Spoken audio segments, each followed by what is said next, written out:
The Right Honourable Speaker,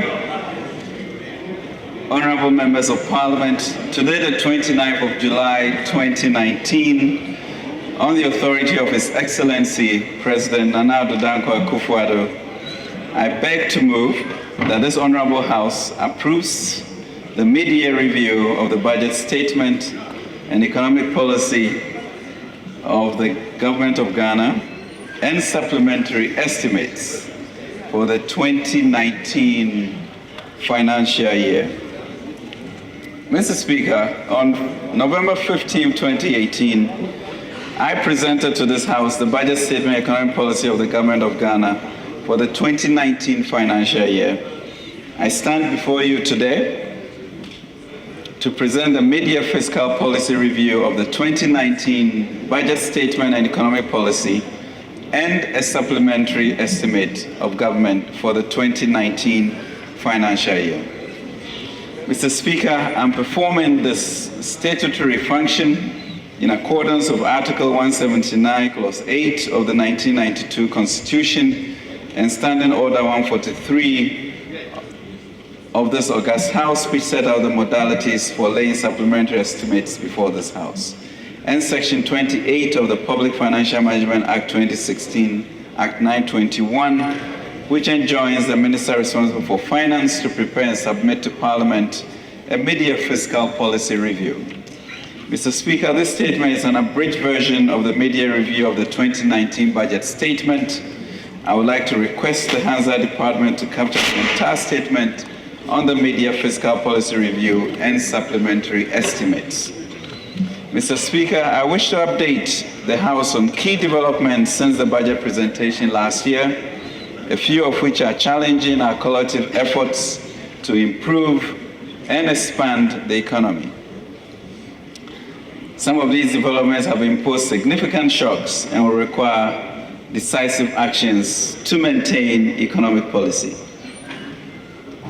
Mr. Speaker, as we cross the mid-year mark, let us thank God and bless His holy name for His love, which endures forever.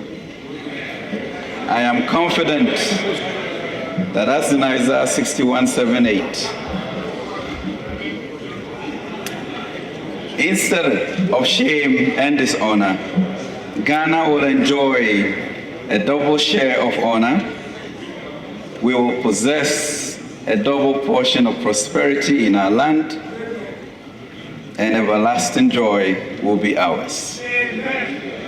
So all that this is of us that we have must be blessed. Mr. Speaker,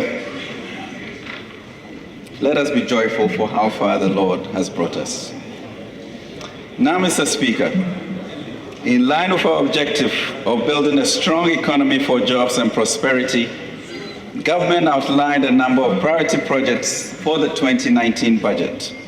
They include maintaining macroeconomic stability, modernizing agriculture, provision of efficient infrastructure, industrialization, private sector growth and entrepreneurship, social intervention policies, and financial sector cleanup. I'm happy to announce that these priority projects are on, and we are delivering on the real change that Ghanaians voted so massively for in December 2016.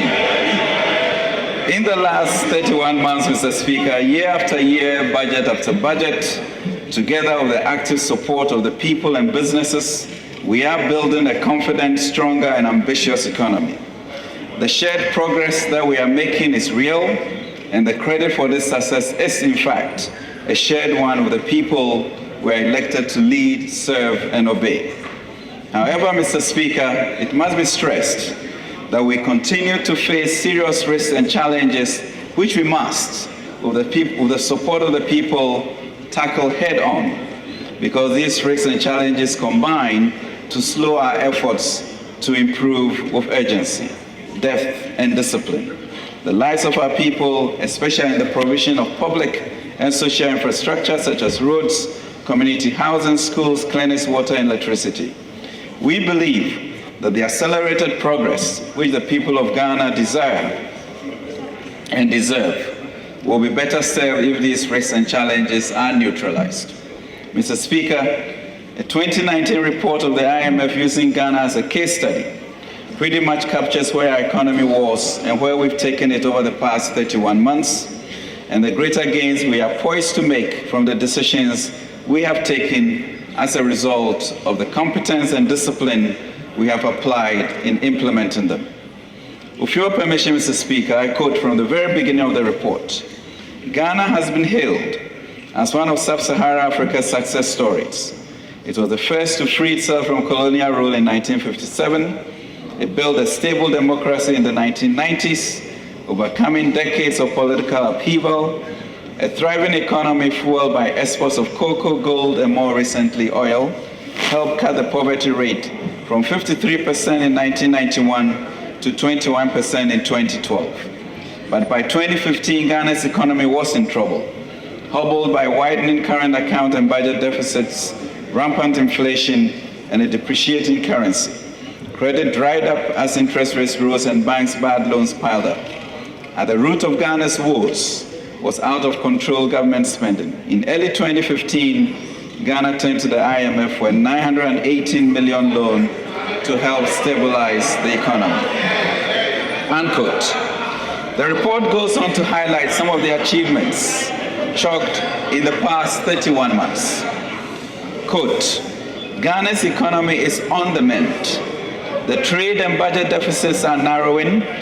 The pace of economic growth is poised to rise to 8.8% in 2019 from 2.2% in 2015.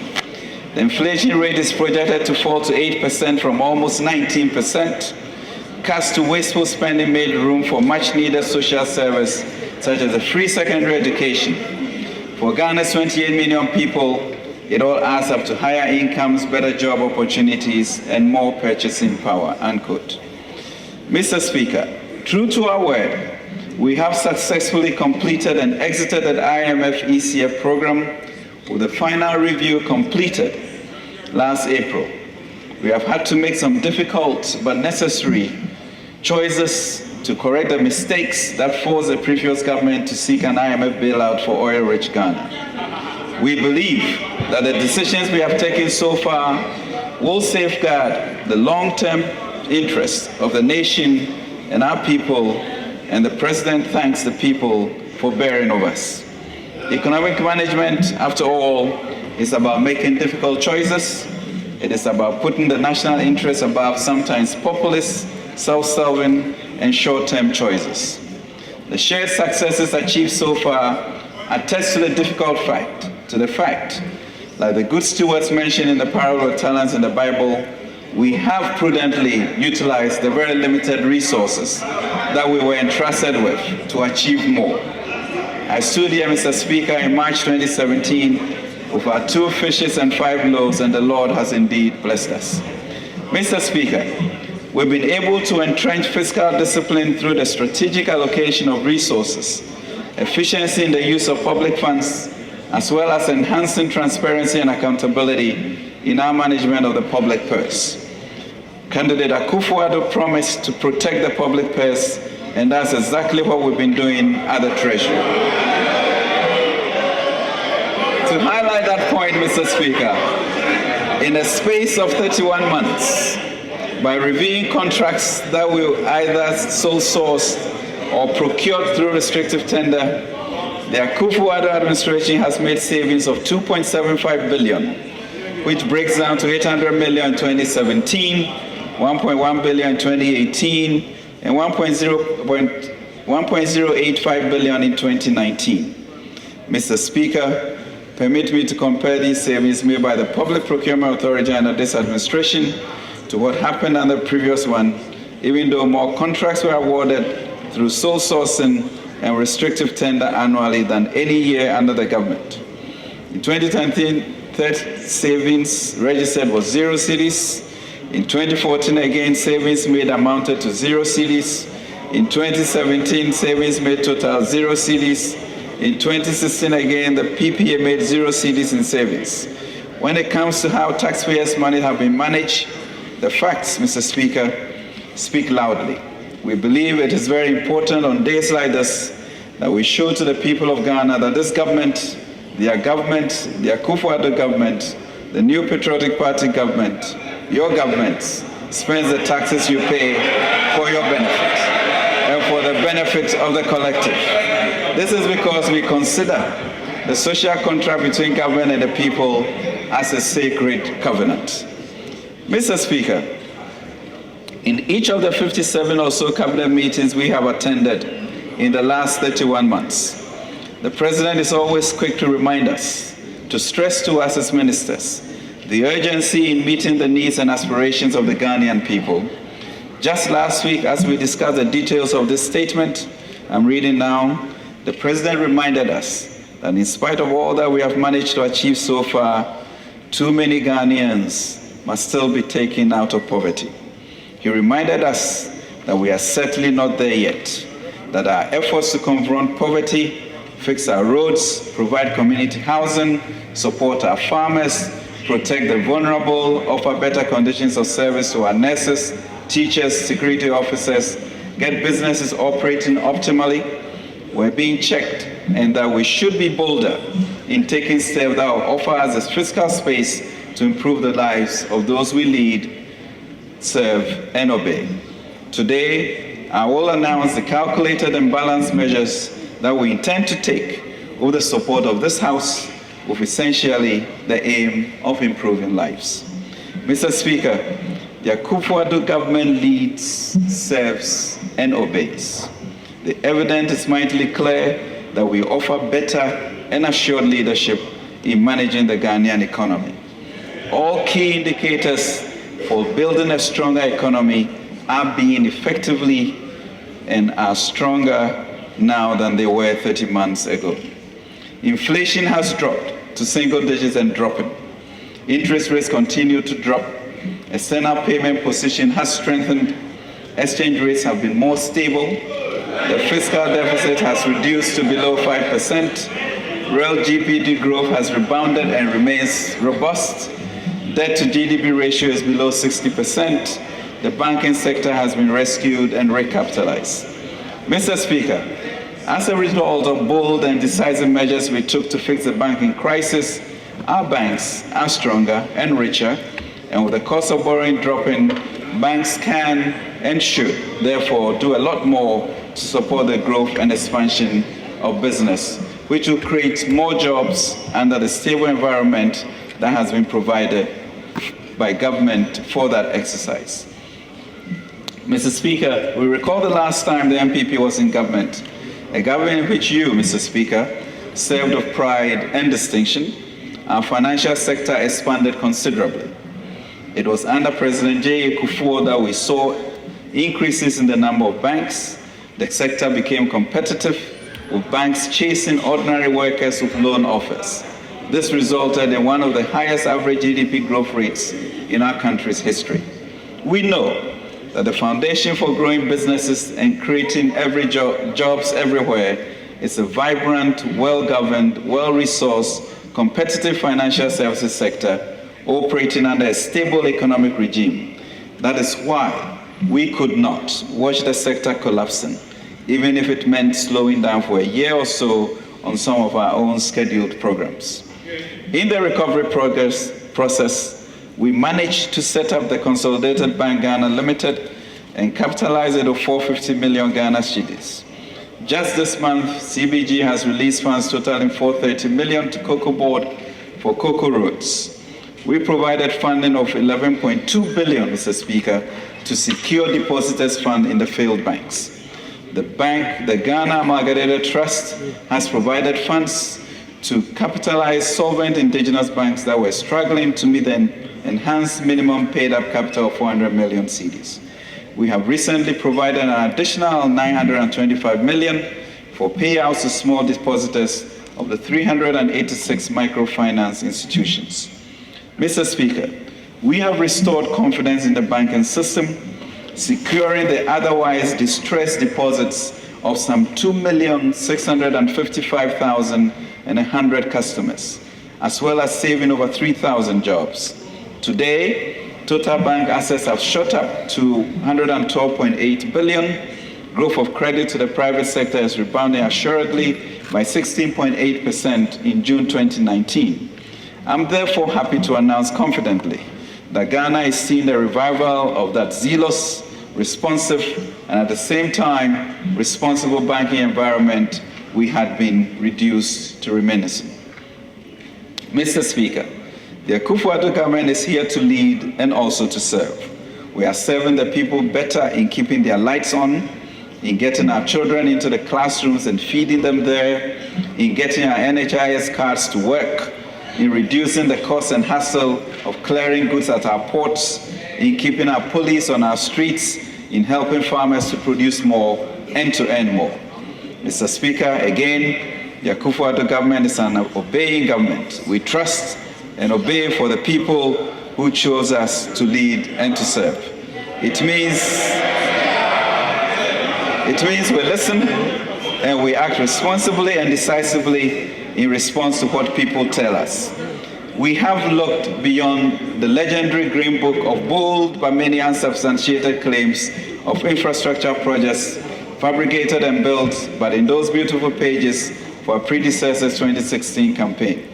We have also heard the echoing calls of the people from across the country since the Green Book was commissioned, and their cries are to have their roads fixed.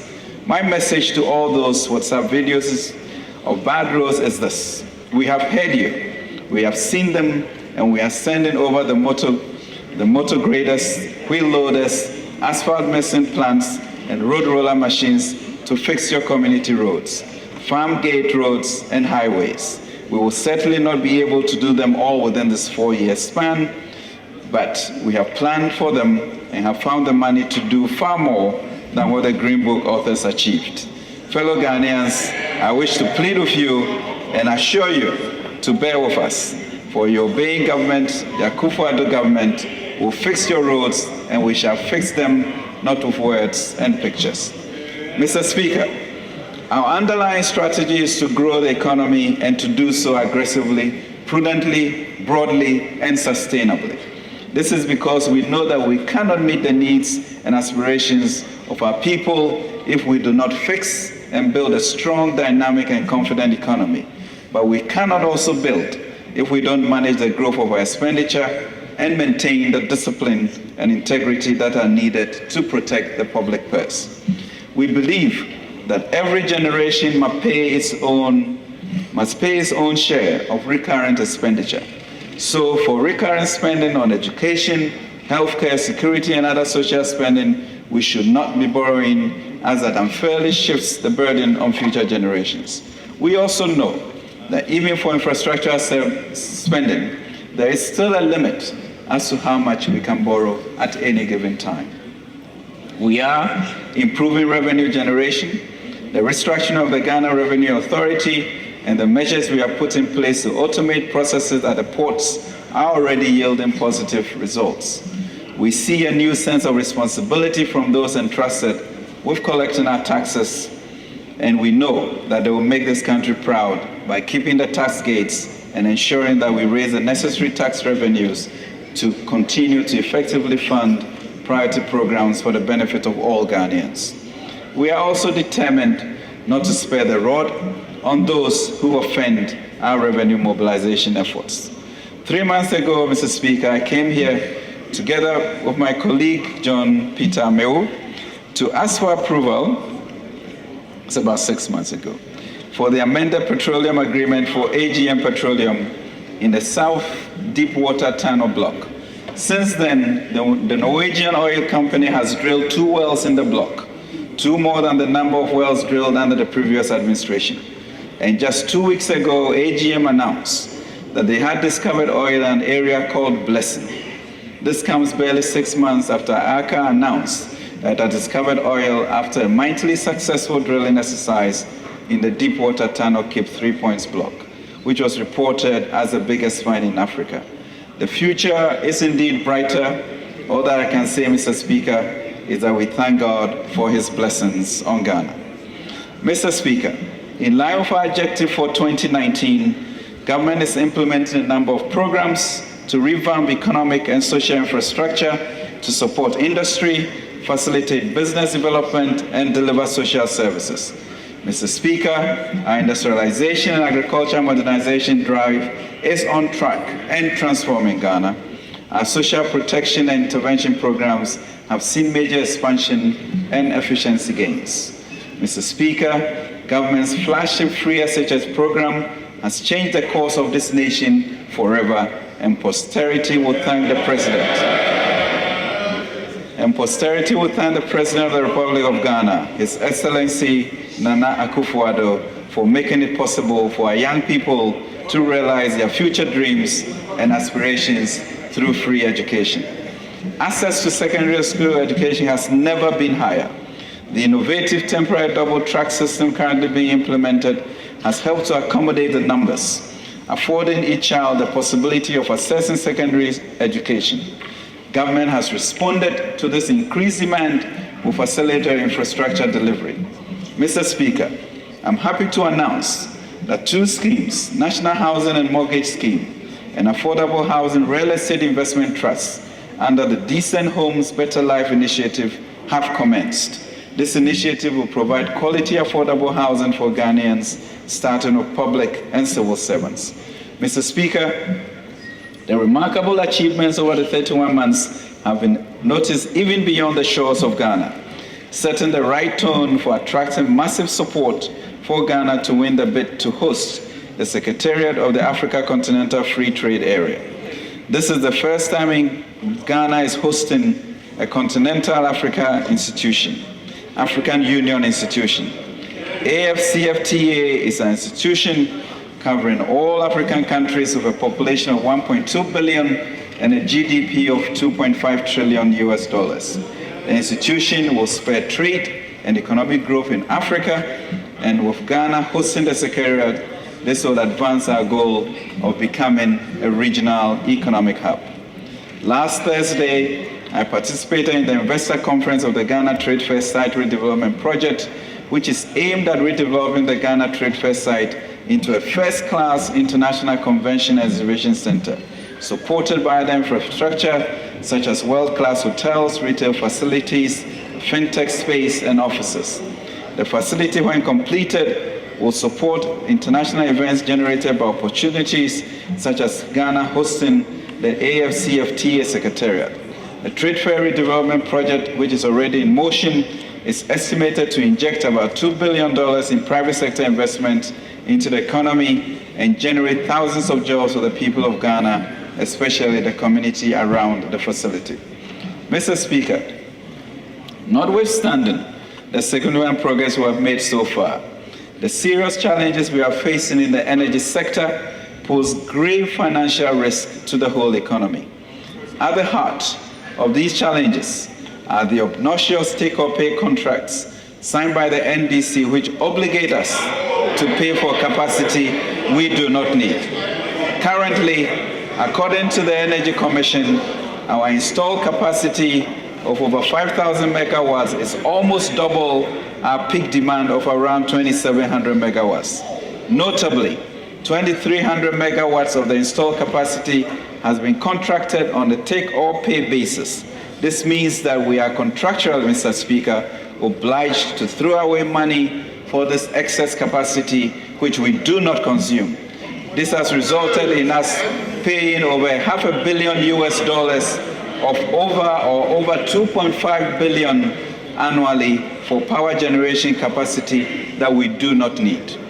Similarly, for gas, Ghana has contracted for around 750 million scf per day by 2023. This is even after this government terminated 2 other LNG contracts in 2017. Current demand is around 250 million scf per day, and this is projected to rise to between 450 and 550 million scf per day by 2023. About 640 million scf of the contracted gas supply is on a take-or-pay basis, Mr. Speaker, meaning we have to pay whether we use it or not. From 2020, if nothing is done, we'll be facing annual excess capacity charges of between $550 million and $850 million every year. Thankfully, Mr. Speaker, we have a plan to deal with this. Mr. Speaker, We cannot allow this situation to continue. There is no doubt that the situation in the energy sector is shocking the economy. We are in a state of emergency and must therefore respond with urgency and boldness. We shall, from August 1st, 2019, Mr. Speaker, with the support of Parliament, make take-or-pay contracts a beast of the past. Mr. Speaker, the 12 June 2019 ruling of the Supreme Court has defined the total revenues of Ghana, of which the DACF shall be allotted 5%. Mr. Speaker, this judgment will bring an end to the long-standing convention that had developed since the beginning of the Fourth Republic. The Ministry of Finance has written to and is working with the Ministry of Justice and the Attorney General to implement the judgment.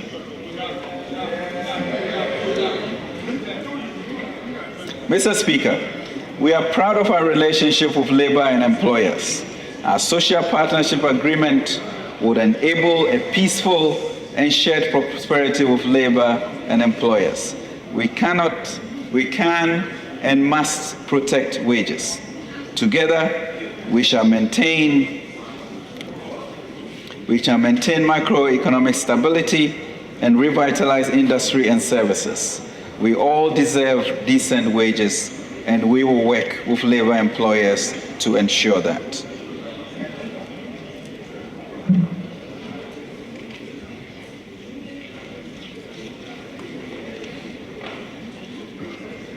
Mr. Speaker, at the time of presenting the 2019 budget to this August House in November last year, we provided information on macroeconomic developments and outcomes for the first 9 months of the 2018 fiscal year. We now have updated information through to end December 2018. With your permission, Mr. Speaker, I'll proceed to present a summary on the updated macroeconomic developments in 2018.